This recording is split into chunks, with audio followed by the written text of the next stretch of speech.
राधे कृष्ण दोस्तों। धर्म ग्रंथों के अनुसार आश्विन मास के कृष्ण पक्ष की एकादशी को इंदिरा एकादशी कहते हैं। इस बार ये एकादशी 21 सितंबर बुधवार को है। श्राद्ध पक्ष में आने के कारण इस एकादशी का विशेष महत्व है। मान्यता है कि इस एकादशी का व्रत करने से पितरों को जाने अनजाने में हुए पापों से मुक्ति मिल जाती है एवं मात्र इस एकादशी की व्रत कथा सुनने से और व्रत करने से पितरों के श्राद्ध भी हो जाते हैं और स्वर्ग में स्थान प्राप्त होता है। इसलिए हर व्यक्ति को पितरों की आत्मा की शांति के लिए ये एक व्रत अवश्य करना चाहिए। आइए जानते हैं महत्व। इंदिरा एकादशी व्रत का विशेष महत्व बताया गया है। इस व्रत को रखने और विधि पूर्वक पूजा करने से भगवान विष्णु की कृपा तो प्राप्त होती ही है, साथ ही साथ पितरों की आत्मा को भी शांति प्रदान होती है और एवं पितृ भी प्रसन्न होते हैं। आइए जानते हैं शुभ मुहूर्त। एकादशी तिथि आरंभ होगी 20 सितंबर 2022 को रात 9:26 पर और समापन होगा 21 सितंबर 2022 को देर रात 11:34 पर। पारण का समय होगा 22 सितंबर को सुबह 6:09 से 8:35 तक। आइए जानते हैं व्रत विधि।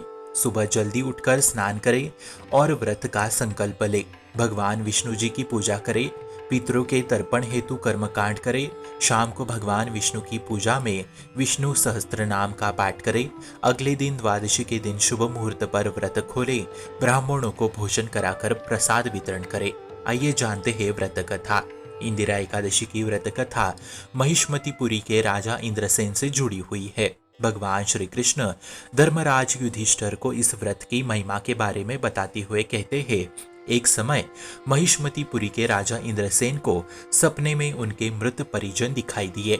उनके पिता नरक की यातनाओं को भोग रहे थे। पिता ने राजा से कहा कि वह पूर्व जन्मों में एकादशी का व्रत भंग होने के कारण नरक में यातनाएं भोग रहे हैं। उन्होंने अपने पुत्र इंद्रसेन से कहा कि वह किसी भी तरह से नरक से मुक्ति दिलाए उन्हें। सपने में पिता की स्थिति देख इंद्रसेन परेशान हो गया और उन्होंने नारद मुनियों को अपनी परेशानी बताई और इसके उपाय के बारे में पूछा। नारद जी ने राजा इंद्रसेन को अश्विन माह की कृष्ण पक्ष में पड़ने वाली एकादशी व्रत के बारे में बताया। उन्होंने राजा से कहा कि तुम इस व्रत को करो। नारद जी ने इंदिरा एकादशी व्रत की विधि के बारे में राजा को बताया। नारद जी के आदेशानुसार राजा ने विधि पूर्वक इंदिरा एकादशी का व्रत किया और व्रत के प्रभाव से राजा के पिता नरक से मुक्त होकर स्वर्गलोक चले गए।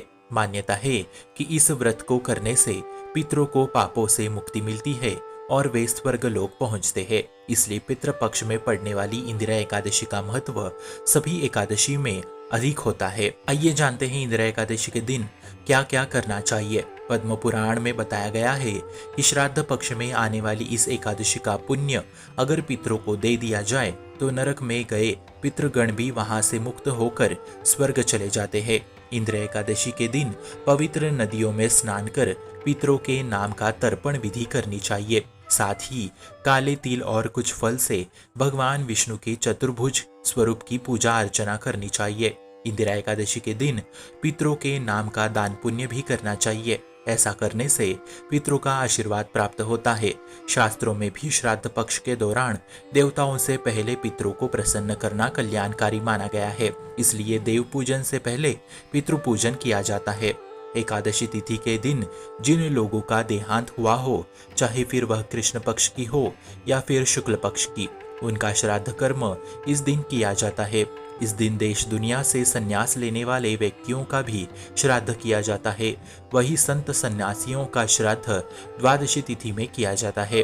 अगर किसी कारणवश श्राद्ध नहीं कर पाए तो इस दिन व्रत रखे और पितरों के नाम का दान करे। मान्यता है कि अगर कोई पूर्वज जाने अनजाने हुए पाप कर्म की वजह से यमलोक में कर्मों का दंड भोग रहे हैं तो पितृपक्ष में पड़ने वाली एकादशी के दिन विधि विधान के साथ व्रत करे और दान पुण्य करे।